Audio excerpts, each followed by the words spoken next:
Okey, dah 11 minit.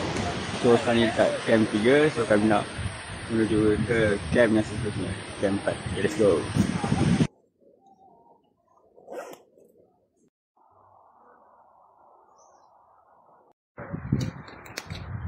Alhamdulillah, kita dah sampai ke camp seterusnya, iaitu camp 4.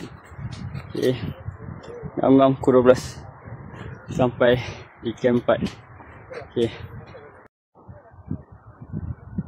Okey, kat sini laluan dia ada tali kiri kanan dan sangat curam sebab dia ada kawasan macam tanah runtuh kat sini.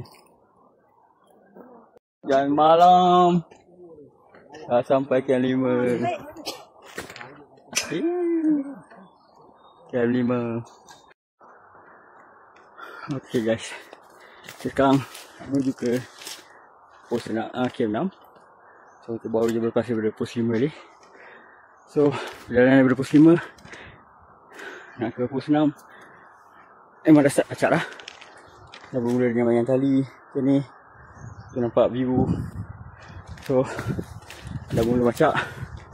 Dan menurut guide ada pada pos 5 nak ke 6 ni agak jauh.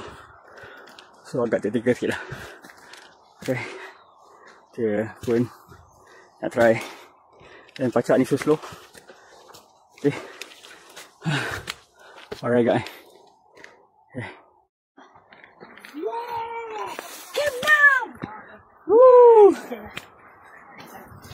Kita dah sampai di camp 6 setelah melayan pacak daripada camp 5.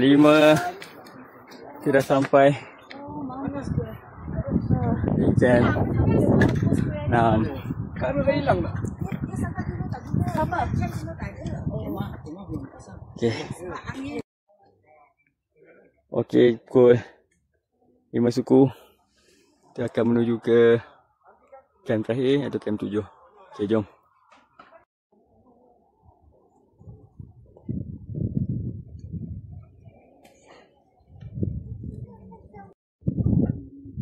Lebih kurang pukul 4.41 kita sampai di camp 7.